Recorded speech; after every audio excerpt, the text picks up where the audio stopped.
ये जो एक सप्ताह चल रहा है, ये कुर्बानियों का सप्ताह है। इस एक हफ्ते में गुरु साहब का परिवार जब अनंतपुर साहब का किला छोड़ के गुरु साहब आए थे तो सरसा नदी पे गुरु साहब का परिवार बिछड़ गया था। उसके बाद गुरु साहब चमकौर की तरफ आए। छोटे दो साहबजादे, बड़े जो दो साहबजादे थे वो गुरु साहब के साथ थे। छोटे साहबजादे हैं वो माता जी के साथ थे, माता गुजर कौर, गुरु गोबिंद सिंह जी की माता जी, उनके साथ थे। और वो अलग हो गए, गुरु साहब अलग हो गए। तो गुरु साहब चमकौर की गढ़ी में आके रुके। पीछे बहुत बड़ी मात्रा में, इतिहासकार लिखते हैं, लगभग 10 लाख की सेना थी जो सेना गुरु साहब के पीछे थी। तो चमकौर की गढ़ी में बहुत घमासान युद्ध हुआ। एक तरफ लाखों की सेना, दूसरी तरफ सिर्फ 40 सिख, गिनती के 40 सिख। तो ये बहुत भयंकर, इतिहास की बहुत बड़ी लड़ाई है। एक तरफ बहुत बड़ी सेना और एक तरफ सिर्फ 40 सिख। तो इस लड़ाई में गुरु साहब के दो बड़े साहिबजादे, साहिबजादा अजीत सिंह, साहिबजादा जुझार सिंह, शहीद हो गए थे। तो गुरु साहब यहाँ से जो पंथ का हुक्म मिला था उनको कि आप चमकौर की गढ़ी से चले जाओ ताकि आपने सिख कौम को रहनुमाई देनी है। तो वो गुरु गोबिंद सिंह जी वहाँ से चले गए और जो छोटे दो साहबजादे थे वो 4 दिन के बाद सूबा सरहंद के काबू में उसको पता चल गया था।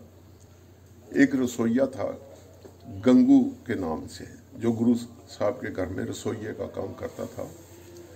उसने पैसे के लालच में आके सूबा सरहंद को बता दिया था कि गुरु साहब के छोटे साहबजादे जो हैं वो मेरे पास हैं, माता गुजर कौर मेरे पास हैं। तो सूबा सरहंद ने उनको कैद कर लिया था। अभी वो 4 दिन के बाद उनका शहीदी दिन आएगा। आज जो है शहीदी दिन वो साहिबजादा अजीत सिंह, साहिबजादा जुझार सिंह का है।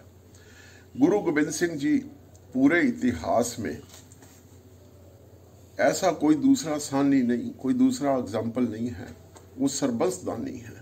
उन्होंने इस देश के लिए, सनातन मत के लिए और जुल्म को रोकने के लिए और धर्म की आज़ादी के लिए अपना पूरा परिवार कुर्बान कर दिया। सबसे पहले गुरु तेग बहादुर साहब जी शहीद हुए, औरंगजेब ने शहीद किया था। वो भी जब औरंगजेब जुल्म करके हिंदू धर्म के लोगों के वो जंजू उतार रहा था तो गुरु साहब ने अपनी शहीदी दे के इस काम को रोका।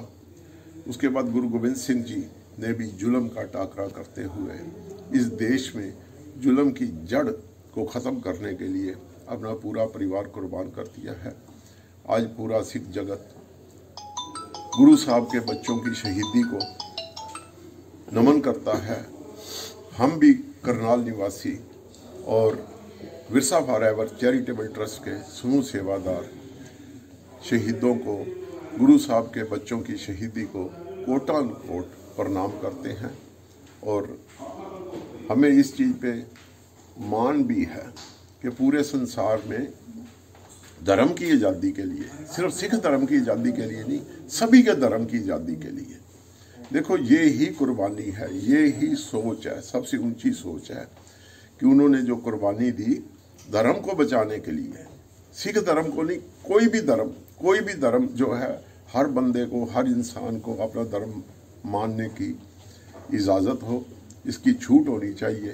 तो उन्होंने धर्म की आज़ादी के लिए जो उस समय के हुक्मरान थे उनके साथ मुकाबला किया, अपना पूरा परिवार शहीद करवा दिया ताकि इस देश में सनातन मत की रक्षा हो सके। आज जो धर्म के नाम पर कट्टरता बढ़ रही है, कट्टरवाद बढ़ रहा है, जो तालिबान मुस्लिम कट्टरवाद बढ़ रहा है, जिससे धर्म के नाम पर कट्टरवाद बढ़ रहा है, तो उसको लोग क्या मानते हैं आप? क्या गुरुओं ने इसकी आज़ादी दी थी कि धर्म के नाम पर कट्टरवाद बढ़े? नहीं, देखिए मैं आपको बताता हूँ,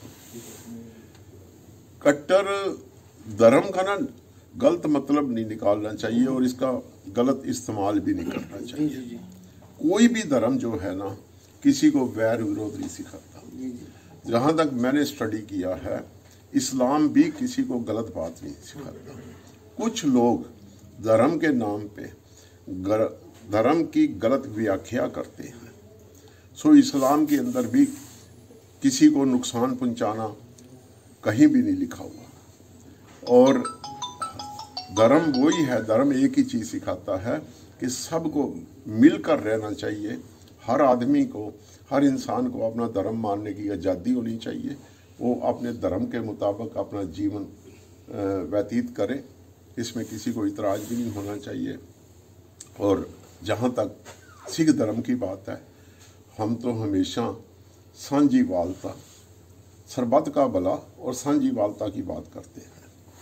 सिख धर्म में कोई जात पात नहीं, कोई हिंदू मुसलमान सिख ईसाई का कोई रोला नहीं है, कोई रंग भेद नहीं है। यहाँ काले गोरे की कोई बात नहीं है, यहाँ खत्री ब्राह्मण सूद वैश्य की कोई बात नहीं है। सिख धर्म के मुताबिक सब इंसान हैं, सबको अपना अपना धर्म मानने की आज़ादी है। इस्लाम वाले अपना धर्म माने, सनातन मत वाले हिंदू भाई अपना धर्म माने, हमें उससे कोई वो नहीं है।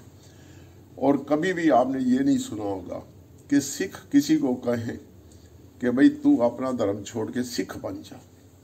गुरु नानक साहब ने तो एक बात कही थी, मुसलमान को ये कही थी कि अगर तू मुसलमान है तो सच्चा मुसलमान बन। हिंदू के बारे में ये कही थी कि अगर तुम हिंदू है तो तेरे को सच्चा हिंदू होना चाहिए। सो हम कभी इस बात के लिए नहीं कहते, किसी को नहीं कहते।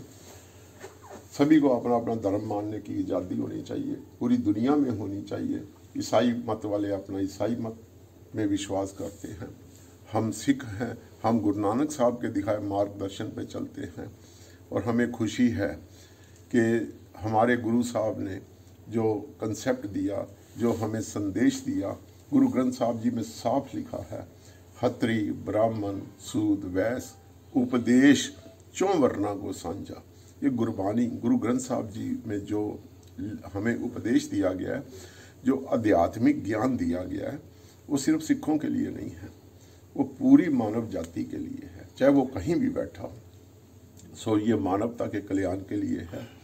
ना तो कभी सिख फिरका परस्ती में जाता है। ऐसे बहुत सारे एग्जाम्पल हैं। आप देखिएगा महाराजा रणजीत सिंह, महाराजा रणजीत सिंह के राज में किसी बंदे को फांसी नहीं दी गई। महाराजा रणजीत सिंह के समय में सबको धर्म की आज़ादी थी।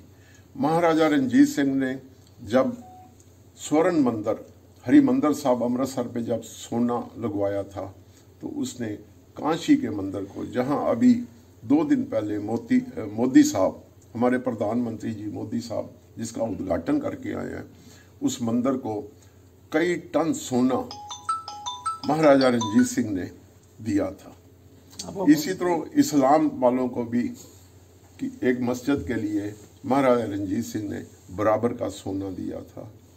उसके बाद जो खालसा पंथ बाबा बंदा सिंह बहादुर के समय में आया, बाबा बंदा सिंह बहादुर ने भी कभी भी किसी को, ना इस्लाम को, ना सनातन मत को, हिंदू धर्म को, किसी भी को नुकसान पहुंचाने की कोई बात कभी नहीं, ना सोची ना करी। और उसके बाबा बंदा सिंह बहादुर के समय भी जब खालसा राज की स्थापना हुई थी, तो सभी लोग अमन चैन से रहते थे।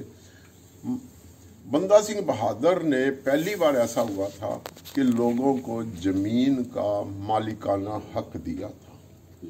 ये जो हमारे फार्मर्स भाई हैं, चाहे वो हरियाणा में बैठे हैं, यूपी में बैठे हैं, जहाँ जहाँ भी उसका राज था, पहली बार बंदा सिंह बहादुर ने ज़मीनों अलाट करी थी और उसके मालिक बनाया था कि जो भी इस पे खेती कर रहा है वो उसका मालिक है। तो उस समय तो पंजाब बहुत बड़ा हिस्सा था। पंजाब तो पाकिस्तान में बहुत बड़ा हिस्सा पाकिस्तान में रह गया। इसके साथ साथ इंडिया में, भारत में भी जो बहुत बड़ा हिस्सा था, पहले दिल्ली तक पंजाब गिना जाता था। ये इसी पंजाब से 3 हिस्से हुए थे, हरियाणा और हिमाचल। पंजाब से ही अलग हुए हैं। पंजाब बहुत बड़ा था, यहाँ भी खालसा राज की स्थापना हुई और खालसा राज में सभी सुखी थे, क्योंकि सिख को कभी ये नहीं सिखाया गया जात पात का भेदभाव करना। धर्म के आधार पे जो नियम उन्होंने बताए वो सबके लिए। अगर इस्लाम में उसको बोला है कि तू सच्चा मुसलमान बन, हिंदू को बोला सच्चा हिंदू बन, तो सिख को भी बोला है। सिख के लिए भी नियम है, मार्गदर्शन है, कुछ बातें हैं। सिख भी सच्चा सिख तभी गिना जाएगा अगर हम गुरु नानक साहब, गुरु गोविंद सिंह जी के दिखाए रास्ते पे चलेंगे। जात पात में, अमीर गरीब में, रंग में, काले गोरे में अगर कोई फ़र्क नहीं करेंगे तो तभी हम गुरु नानक साहब के सच्चे सिख हो सकते हैं।